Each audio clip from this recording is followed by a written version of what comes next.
అమరావతి పనుల పునఃప్రారంభంతో రాజధాని రైతుల్లో నవోత్తేజం నెలకొంది. రాజధాని వీలైనంత త్వరగా పూర్తి కావాలని రైతులు ఆకాంక్షిస్తున్నారు. మరింత సమాచారం మా ప్రతినిధి వీరాంజనేయులు ప్రత్యక్ష ప్రసారం ద్వారా అందిస్తారు. 5 కోట్ల ఆంధ్రుల ప్రజా రాజధాని అమరావతి పునర్నిర్మాణ పనులు ప్రారంభించేందుకు మరికొద్ది సేపట్లో ప్రధాని నరేంద్ర మోడీ రాజధాని రానున్నారు. రాజధాని అనగానే ప్రధానంగా గుర్తుకు వచ్చేది రాజధాని రైతులు, వారు చేసిన త్యాగం, అదేవిధంగా వారు చేసిన పోరాటం. ఏకైక ప్రభుత్వం అధికారంలోకి వచ్చాక వాళ్ళు 3 ముక్కలాట ప్రారంభించడంతో ఒక్కసారిగా రాజధాని రైతులంతా కూడా రోడ్డెక్కారు. దాదాపు 1631 రోజులు వారు ఉద్యమం చేసి అనేక పోరాటాలు చేసి తమ రాజధాని నిలుపుకునే ప్రయత్నం చేశారు. ప్రస్తుతం మన దగ్గర రాజధాని రైతులు కొంతమంది ఉన్నారు. వాళ్ళని అడిగి ఈ రాజధాని పునర్నిర్మాణ పనులకు సంబంధించి వాళ్ళు ఎలా ఆలోచిస్తున్నారు, వాళ్ళ అభిప్రాయాలు ఏంటో తెలుసుకుందాం. అమ్మ చెప్పండి, మీరు దాదాపు 1631 రోజులు పోరాటం చేశారు. పగలు రాత్రి తేడా లేకుండా, పండగ తేడా లేకుండా రోజంతా రోడ్ల మీదకి వచ్చి చేశారు. ఇప్పుడు ఈ రోజు మళ్ళీ అమరావతి పునర్నిర్మాణం జరుగుతుంది. ప్రధాని మోదీ వచ్చి శంకుస్థాపన పనులు కూడా ప్రారంభిస్తున్నారు. ఎలా అనిపిస్తుందమ్మా? Build Amaravati, save Andhra Pradesh. ఇప్పుడండి ముందు అమావాస్య వచ్చి చీకటి పోయిన తర్వాత వెన్నెలు వచ్చుద్ది చూడండి, అలా ఉంది మా పరిస్థితి. మేము జగన్మోహన్ రెడ్డి 5 సంవత్సరాలు కూడానండి మేము పడ్డ బాధలు అంతా ఇంత కదా, అవి మాటలతో చెప్పుకుందామన్నా కూడా ఇప్పుడు అన్ని బాధలు పడ్డామని మాకే అనిపిస్తుందండి. ఆయన ఒక గుడికి అనేదే లేదండి. ఒక గుడికి వెళ్తున్నా, ఒక అసెంబ్లీ ముట్టడికి వెళ్తున్నా, కనీసం మేము మేమేమి ఆయన ఏం చేయం కదండి. ముఖ్యమంత్రిని మాకు పర్మిషన్ ఇవ్వమని అడిగి మేము ఆయనతో మాట్లాడి, ఏంటండి మీరు చెప్పింది ఏంటి, ఇప్పుడు గెలిచిన తర్వాత 3 రాజధానులు అని చెప్పారు, భూములు ఇచ్చిన రైతులందరూ ఏమైపోవాలి, ఇప్పుడు మా పరిస్థితి ఏందండి? భూములు ఇచ్చిన వాళ్ళం అయాల మీరు ఒప్పుకున్నారు ఒకే రాజధాని, ఏకైక రాజధాని అమరావతినని, ఇవాళ మాట మార్చి మడం తిప్పి ఇవాళ రైతుల జీవితాలతో ఆడుకుంటున్నారు అని అడుగుదామని మాకు పర్మిషన్ అడిగినా కూడా పర్మిషన్ ఇవ్వలేదండి. మా వాళ్ళ మీద అందరి మీద కేసులు పెట్టి పోలీస్ స్టేషన్లో అరెస్ట్ చేసి పోలీస్ స్టేషన్లో పెట్టారండి. మేమేం వాళ్ళనేం కొడతానికో మళ్ళీ ఇంకో దానికో మేమేం వెళ్ళలేదండి. మా బాధలు చెప్పుకొని మేము అడగటానికని వెళ్తేనే అన్ని కేసులు పెట్టారు. సరే ఇలా ఉంది, మేము 5 సంవత్సరాలు రోడ్ల మీదే ఉండి, రోడ్ల మీద మా ఒక పండగ లేదండి, ఒక పబ్బం లేదు, ఒక పెళ్లి లేదు, ఏమీ లేవండి. 5 సంవత్సరాలు మేము పడిన బాధలు రోడ్ల మీదే. అసలు ఒక నైట్ అయింది పాదయాత్ర లేని, నైట్ పాదయాత్రలో కూడా నైట్ టెంట్ల కింద వర్షాలు తడిసి పడుకున్నామండి. మాకు ప్లేస్లు ఇవ్వలేకుండా, కళ్యాణ మండపాలు ఇవ్వకుండా రోడ్ల మీద అన్నం తిన్న రోజు కూడా ఉందండి. రోడ్డు మీద అన్నం పెట్టుకుని తిన్న రోజులు కూడా ఉండే. మేము అంత కక్ష ఏ ముఖ్యమంత్రి ఎవరు కూడా అంత కక్షపూర్వకంగా కక్ష సాధించరండి. పని కట్టుకొని ఒక కమ్మకులమని ఒక నింద, ఈ చంద్రబాబు నాయుడు గారు చేసింది మళ్ళీ నేను డెవలప్ చేస్తే మంచి పేరు ఆయనకు వచ్చుద్దని అదొక ఇగో మనిషికి. ఆ చాడిస్ట్ వల్ల తను 5 సంవత్సరాల పరిపాలన చేయకపోగా మా రైతుల జీవితాలతో సదరంగా ఆట ఆడాడండి ఆ ముఖ్యమంత్రి. పోయిన ముఖ్యమంత్రి అసలు ఆయన ముఖ్యమంత్రి అని చెప్పాలన్నా కూడా మా అసహ్యం వేస్తుంది. అసలు సైకోని ఎన్నుకున్నందుకు బుద్ధి వచ్చింది. ఇప్పుడు 5 కోట్ల ఆంధ్రులు అయినా సరే తెలుసుకొని ఆయన గద్దె తించి పంపించేశారు ఇంటికి. ఇక్కడైనా ఈ బుద్ధితోనే ఆయన మన దరిదాపుల్లోకి రాకుండా చేయాలని కోరుకుంటున్నామండి. 5 కోట్ల ఆంధ్రులు కూడా మేము కోరుకునేది అది. చెప్పండి, అసలు రైతు అంటే పొలాన్ని కానీ భూమిని సొంత బిడ్డల్లా చూసుకుంటారు. అలాంటిది మీరు వేల ఎకరాలు రాష్ట్రం కోసం, రాష్ట్రంలో ఉన్న యువతకు ఉద్యోగాలు వస్తాయని చెప్పి, రాజధాని వస్తుందని చెప్పి ఇచ్చారు. తర్వాత అసలు ప్రభుత్వం ఇట్లా వైకాపా ప్రభుత్వం ఇలా అంటే వేరే 3 రాజధానులు అనేసరికి అసలు ఏంటి మీ పరిస్థితి ఏంటి? అప్పుడు మేమండి 29 గ్రామాల 34,000 ఎకరాలు ఇచ్చారండి భూమి. అది భూమి తాతల తరాల దగ్గర నుంచి వచ్చిందండి. మా కన్న తల్లుల కన్నా కూడా మా భూమి మాకు జీవన ఆధారం అదేనండి. అలాంటి భూమిని కూడా మేము రాష్ట్రానికి రాజధాని కోసమని మేము ఇచ్చాము. రాష్ట్ర రాజధాని కోసమని ఇస్తే 3 రాజధానులు అని చెప్పిన రోజు అసలు మేము చచ్చిపోయి అందరు నడి రోడ్ల మీద పిల్ల పీసి బీరకాయలు వేసుకొని నడి రోడ్ల మీదకి ఎక్కామండి. పరిస్థితి లేదు. ఏనాడు ఇళ్లలో నుంచి రాని ఆడాళ్ళు కూడా పోలీస్ స్టేషన్లో కోర్టుల చుట్టూ తిప్పాడండి. ఏనాడు అసలు ఇళ్లలో నుంచి బయటకు వచ్చిన వాళ్ళు చాలా మంది ఉన్నారండి ఆడాళ్ళు. అలాంటి వాళ్ళని పోలీస్ స్టేషన్లో కోర్టుల చుట్టూ తిప్పి ఆయన అసలు ఎంతకంత కక్ష కట్టాడో మాకైతే అర్థం కాదు. ఇప్పటికి కూడానండి రాజధానులు ఏమండి, రాజధాని లేదు. ఇప్పటికీ ఆయన నోటంట అమరావతి రాజధాని అనేది రాదు. ఇక్కడ బ్యాంకులకు కూడా మీరు ఏమి నిధులు ఇవ్వద్దు, మీరు అప్పు ఇవ్వద్దు అని చెప్తున్నాడండి. ఆయన చెప్తే ఇదేమో ఆగదు. ప్రజలందరికీ తెలుసు, అందరికీ తెలుసు అండి ఇది ఏకైక రాజధాని అమరావతేనని. ఇవాళ మోడీ గారు కూడా వస్తున్నారు, మాకు చాలా సంతోషంగా ఉందండి. మీరు చెప్పండి, మీరు పాదయాత్ర చేశారు, దేవస్థానం తిరుపతి అటు అన్నవరం చేశారు. అంటే 100ల రోజులు మీరు రోడ్డు మీద ఉన్నారు, పిల్లలకు దూరం అయ్యారు, మీ కుటుంబాలకు దూరంగా గడిపారు. ఇంత చేసి మీరు పోరాటం చేశారు కదా, ఈ రోజు మళ్ళీ అమరావతి పూర్వవైభవం తీసుకు అడుగులు వేస్తుంది. దీన్ని ఎలా చూస్తారు? చాలా ఆనందంగా అండి. ముందు ప్రతి ఒక్కరికి ఎంతో మంది ఎన్ఆర్ఐస్, తెలంగాణ నుంచి వచ్చిన వాళ్ళు, ఏపీ నుంచి వచ్చిన వాళ్ళు ప్రతి ఒక్కరూ ఎంతో ధైర్యాన్ని ఇచ్చారు మాకు ఈ 5 ఏళ్లు కూడా. ప్రతి ఒక్కరూ ధైర్యాన్ని ఇచ్చారు. వారందరికీ ముందు కృతజ్ఞతలండి. జీవితాంతం రుణపడి ఉంటామండి. ఈ 5 కోట్ల ఆంధ్రులకి, ఎన్ఆర్ఐస్ కి, తెలంగాణ వాళ్ళకి, ప్రతి ఒక్కళ్ళకి, ఎవరైతే మాకు ఉద్యమానికి సపోర్ట్ గా నిలిచారో మీడియా వారికి, ప్రతి ఒక్కరూ చేయబట్టే 5 ఏళ్లు ఉద్యమం చేయగలిగామండి. అలాగే ఇప్పుడు మేము రేపు ఈ రోజు జరిగే ప్రధానమంత్రి మోడీ గారు వచ్చి శంకుస్థాపన చేయబోయేదానికి మేము పడ్డ కష్టానికి 1631 రోజులు మేము పడ్డ కష్టానికి ఒక హోప్ అనేది చూపిస్తున్నారు. ఎందుకంటే ఈ రాష్ట్ర ప్రజల సహకారంతోనే ఏదైనా సాధ్యమవుతుంది. ఆ రోజు మేము 5 ఏళ్లు ఉద్యమం నడపడానికి కూడా 5 కోట్ల ఆంధ్రులు సహకారమే. అలాగే ఈ రోజు చంద్రబాబు నాయుడు గారు ముఖ్యమంత్రి అవ్వడానికి కూడా 5 కోట్ల ఆంధ్రుల సహకారమే. ప్రతి ఒక్కరూ సహకారం ఉండబట్టే మేము ఇంత దూరం రాగలిగాము. అలాగే ఎంతైతే రాజధాని డెవలప్ అయిందో అంతే మన రాష్ట్ర 24 జిల్లాల పిల్లలకి ప్రతి ఒక్కరికి ఉద్యోగం ఉంటది. ఏ దేశం వెళ్లే పరిస్థితి మనకి రాదు. ఇప్పుడు ట్రంప్ గారు వెళ్ళిపోండి అంటున్నారు. వేరే దేశం వాళ్ళు మా దేశంలో ఉండకూడదు అంటున్నారు. ఆ పరిస్థితి నుంచి మనం ఒడ్డెక్కాలన్నా, మన పిల్లలు మన ఎదురుగా ఉండాలన్నా ఈ రాజధాని డెవలప్ ఎంతో ముఖ్యమని ప్రతి ఒక్కరికి అర్థమైంది. ఈ రోజు మోడీ గారు వచ్చి శంకుస్థాపన చేస్తే వేల మందికి ఉద్యోగాలు, వారు చేసే ప్రాజెక్టుల వల్ల వేల మంది పిల్లల భవిష్యత్తు, తరాల భవిష్యత్తుకి పునాది అయిపోతున్నారు ఈ రోజు మోడీ గారు. అలాగే బాబు గారు కూడా, వారిద్దరూ తరాల భవిష్యత్తుకి పునాది వేసి మన ఆంధ్రప్రదేశ్ ని ఒక స్థానంలో నిలబెట్టడానికి మన వంతు సహకారంగా ఏం చేయగలమో అది రేపు వచ్చే ఎలక్షన్ లో కూడా మన వంతు సహకారం ఏం చేయగలమో అది చేయండి ప్రతి ఒక్కరూ. మేము కూడా మా వంతు సాయం మేము చేస్తాం. అలాగే రాష్ట్ర భవిష్యత్తుని సరిదిద్దుకుందాం. అమ్మ మీరు చెప్పండి, మహిళలకి ఇల్లే ప్రపంచం, అలాంటిది మీరు బయటకు వచ్చారు, పోలీస్ స్టేషన్ చుట్టూ, కోర్టుల చుట్టూ తిరిగారు, లాఠీ దెబ్బలు తిన్నారు, ఇంత ఇబ్బంది పడ్డారు. ఇదంతా ఆ రోజు దేనికోసం చేశారు ఏంటి? మేము ఆ రోజు నారా చంద్రబాబు నాయుడు గారు రాజధానికి పొలం కావాలంటే 34,000 ఎకరాలు ఇచ్చాము. అలానే ఆయన ఉన్న 5 సంవత్సరాలు కూడా అలానే రాజధాని అభివృద్ధి చేసి చూపించాడు.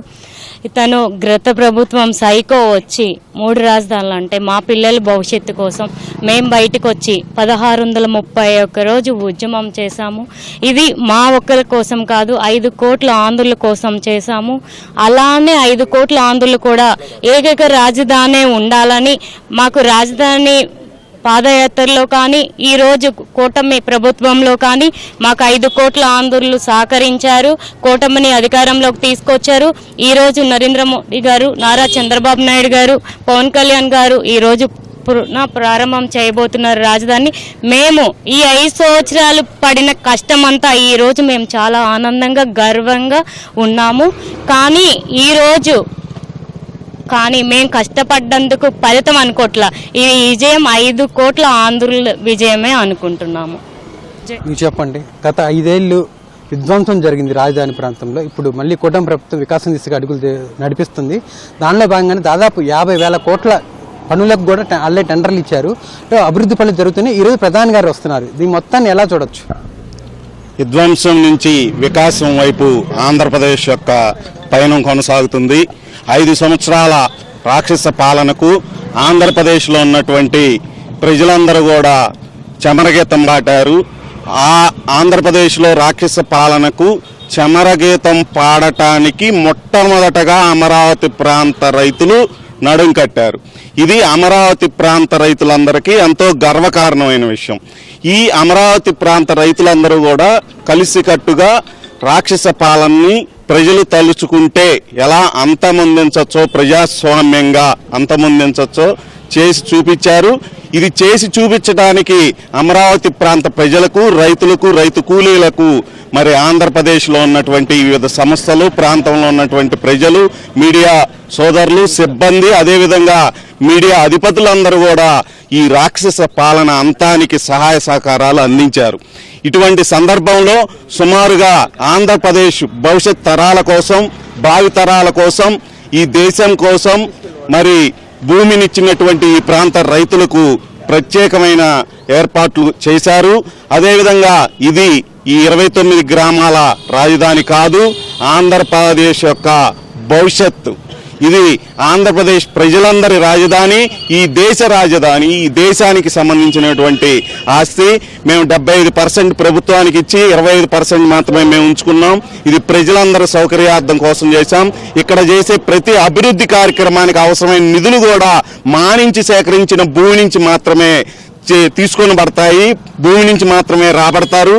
ఏ ఒక్క రూపాయి కూడా రాష్ట్ర ప్రజల యొక్క పన్ను నుంచి చెల్లించినటువంటి రూపాయి నుంచి ఇక్కడ అభివృద్ధి జరగదు. అభివృద్ధి కేవలం అమరావతి ప్రాంత రైతులకు భూమి నుంచి వచ్చిన ఆదాయం మీదనే ఇక్కడ ప్రాంతం అభివృద్ధి చెందిద్ది. ఈ అభివృద్ధి చెందిన ప్రాంతానికి నుంచి వచ్చే ప్రతిఫలాలు రాష్ట్రంలో ఉన్నటువంటి వివిధ ప్రాంతాలన్నిటికీ సమృద్ధిగా పంచడం జరుగుతుందని చెప్పి ఈ సందర్భంగా మనవి చేస్తూ, నరేంద్ర మోడీ గారు ఈరోజు ఇక్కడికి విచ్చేయుచున్న సందర్భంగా మా ప్రాంతంలో ఉన్నటువంటి ప్రతి ఒక్కరూ పండుగ వాతావరణంలో ఈ కార్యక్రమాన్ని జరుపుకోవటానికి అందరం సిద్ధమయ్యామని చెప్పి ఈ సందర్భంగా మనవి చేస్తా ఉన్నాం. మీరు చెప్పండి, కూటమి ప్రభుత్వం అధికారంలోకి వచ్చాక కేంద్రం అమరావతి రాజధాని నిర్మాణానికి వేల కోట్ల రూపాయలు సమకూరుస్తుంది. అదేవిధంగా ఈరోజు ప్రధానే స్వయంగా వచ్చి మళ్ళీ శంకుస్థాపన పనులు చేస్తున్నారు. ఏంటి అంటే ఏ విధంగా అభివృద్ధిని జరగబోతుందని మీరు అనుకుంటున్నారు? జై అమరావతి, జై ఆంధ్రప్రదేశ్ అండి. మేము గతంలో 2014 నుంచి 2019 వరకు కూడా మరి ఇక్కడ రాజధాని వస్తుందని మేము ఎప్పుడూ అనుకోలేదండి. మరి ముఖ్యమంత్రి గారు కానీ అప్పుడున్న ప్రతిపక్ష నాయకుడు కానీ మరి అసెంబ్లీలో తీర్మానం చేసిన తర్వాత అమరావతిలో మేము రాజధాని కడతాము, భూమి ఇవ్వండి చెప్పి వాళ్ళు చెప్పిన తర్వాత వాళ్ళు చెప్పిన మాటలు నమ్మి మేము భూమి ఇచ్చామండి.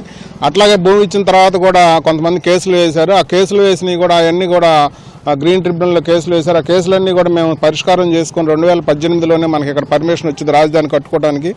ఆ విధంగా రాజధాని కట్టుకున్న సంవత్సరంలోనే దాదాపు చాలా బిల్డింగ్లు 10,000 కోట్ల రూపాయల పనులు అయితే ఇక్కడ పూర్తయి ఉన్నాయి. మరి అలాగే కంటిన్యూషన్ అవ్వాల్సిన రాజధానిని మరి జగన్మోహన్ రెడ్డి గారు వచ్చి నేను ఇక్కడే ఇల్లు కట్టుకున్నాను, మరి ఇదే అమరావతిని నేను డెవలప్ చేస్తానని చెప్పి ఆయన అధికారంలోకి వచ్చిన తర్వాత 3 రాజధానులని చెప్పి అమరావతిని నాశనం చేయడానికి కంకణం కట్టుకున్నాడండి. అది చాలా దారుణం అండి. ఎప్పుడు కూడా ప్రపంచంలో ఇలాంటి పరిస్థితి ఏ రాజకీయ నాయకుడికి కానీ ఎవరికి కానీ రాలేదు. మాకైతే ప్రజలు మేము అనుకోలేదు అసలు ఇట్లాగా రాజధాని కోసం భూములు తీసుకున్న తర్వాత వచ్చిన ముఖ్యమంత్రి మళ్ళీ రాజధాని నాశనం చేసి 3 రాజధానులు అంటాడని చెప్పి మేమేం కలగనలేదండి. అట్లాగే మరి ఆ 5 సంవత్సరాల్లో కూడా మేము ఎన్నో కష్ట నష్టాలకు వచ్చి మా మహిళలు కానీ మా రైతులు కానీ మా ఎస్సీ ఎస్టీలు కానీ బీసీలు కానీ అందరూ ఏకతాటి మీద ఉండి మరి ప్రభుత్వం వారు 3 రాజధానుల ఉద్యమం శిబిరం వేసినా కానీ మరి మా ఎస్సీ ఎస్టీలు కూడా ఎవరు కూడా జంకకుండా వాళ్ళ శిబిరాల్లోకి వెళ్లకుండా మాకు ఏకైక రాజధానిగా అమరావతిని మద్దతు తెలిపి మరి ఆ తర్వాత వచ్చిన 2024లో వచ్చిన ఎలక్షన్లో కూటమి ప్రభుత్వం వారు అమరావతిని ఏకైక రాజధానిగా ఉంచుతామని చెప్పి వాళ్ళు గెలిచిన తర్వాత చెప్పిన విధానాన్ని బట్టి మేము 2 పాదయాత్రల్లో కూడా రాయలసీమకు కానీ మరి అటు ఉత్తరాంధ్ర ప్రజలకు కానీ అమరావతిలో ఏం జరుగుతుందో అన్ని వివరించి చెప్పి వాళ్ళ మద్దతు పొంది ఏకైక రాజధానిగా అమరావతిని నిర్మాణం చేసుకోవడానికి కూటమి ప్రభుత్వానికి మద్దతు ఇచ్చారండి. అట్లాగే ఇప్పుడు మోడీ గారు వచ్చి కూడా మరి సహకారం ఇచ్చి భవిష్యత్తులో అమరావతిని ఏకైక రాజధానిగా తీర్చిదిద్దడానికి ఆయన ద్వారా మళ్ళీ పునఃశంకుస్థాపన చేయడానికి వస్తున్నారు. వారికి ధన్యవాదాలు తెలుపుకుంటూ భవిష్యత్తులో అమరావతి ప్రపంచంలోనే 5వ మేటి నగరంగా రాజధానిగా ఉంటుందని చెప్పి మేము కలగంటున్నామండి. జై అమరావతి, జై ఆంధ్రప్రదేశ్. గత 5 ఏళ్ల కాలంలో ఈ ప్రాంతాన్ని శ్మశానం అన్నారు.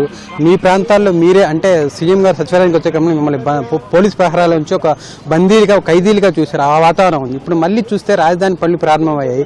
ఎలా చూస్తున్నారు దీన్ని? జై అమరావతి, జై ఆంధ్రప్రదేశ్ అండి.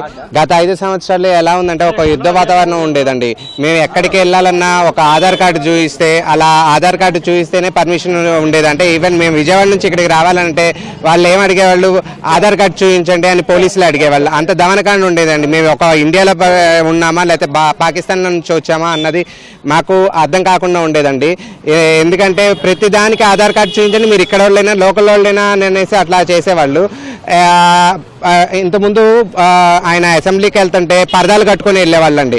కానీ ఇప్పుడు కూటమి ప్రభుత్వం వచ్చిన తర్వాత ఆయన జనాల్లో అనేది తిరుగుతున్నారు. పరదాలు అనేది పోయినాయండి. గత 5 సంవత్సరాలు మొత్తం పరదాలతోటి నడిచింది ఆ పాలన అంతా. ఇప్పుడు ఉన్న కూటమి ప్రభుత్వం రావడంతో అసలు కూటమి ప్రభుత్వం అంటేనే అభివృద్ధికి చిహ్నం అండి. ఎలా అంటే ఇప్పుడు గత 5 సంవత్సరాలు ఒక ఉద్యోగాలు లేవు, ఉపాధి అవకాశాలు లేవు, విద్యార్థులు అందరూ గంజాయికి అలా మత్తు మందులకి అలా బానిస అయిపోయారు. కానీ కూటమి ప్రభుత్వం వచ్చిన తర్వాత అందరికీ ఉపాధి అవకాశాలు జరుగుతున్నాయి. రోడ్ ఫెసిలిటీస్ చాలా బాగుంటాయి. ఇప్పుడు గతంలో గత 5 సంవత్సరాలు రోడ్స్ అన్ని గుంటలమయంగా ఉండేది. ఇప్పుడు రోడ్స్ అన్ని బాగా కనెక్టివిటీస్ అవన్నీ చేస్తున్నారు. And at the same time విద్యార్థులకు కూడా ఉపాధి అవకాశాలు అనేది ఇప్పుడు చాలా వరకు దొరుకుతుంది. గంజాయి అనేది చాలా వరకు తగ్గించారండి. వాళ్ళు ఉన్న టైంలో ఒక 20,000 ఎకరాలు ఎంతో ఉండేది గంజాయి. ఇవాళ దాన్ని చాలా వరకు తగ్గించారు. సో అందుకు మేము చాలా సంతోషిస్తున్నామండి. రాష్ట్రంలోని లక్షలాది మంది యువత ఉపాధి కోసం ఇతర రాష్ట్రాలకు విదేశాలకు తరలివెళ్తున్న తరుణంలో అమరావతి ప్రజా రాజధానిగా రూపుదిద్దుకుంటున్న నమ్మకంతోనే తాము వేలాది ఎకరాలు ఇక్కడ ప్రభుత్వానికి ఇవ్వడం జరిగిందని, అయితే ఒకవైపు ప్రభుత్వం ఆ రాజధాని విధ్వంసం చేసినప్పటికీ కూటమి ప్రభుత్వం తిరిగి వికాసం వైపు నడిపిస్తుందని, ఈ అమరావతిని అంతర్జాతీయ రాజధానిగా ప్రపంచంలోనే మేటి నగరంగా తీర్చిదిద్దుతుందని కూడా వాళ్ళు ఆశాభావం వ్యక్తం చేస్తున్నారు. కెమెరామెన్ ఆలీతో వీరాంజనేయులు, ఈటీవీ న్యూస్, గుంటూరు. వీరాంజనేయులు.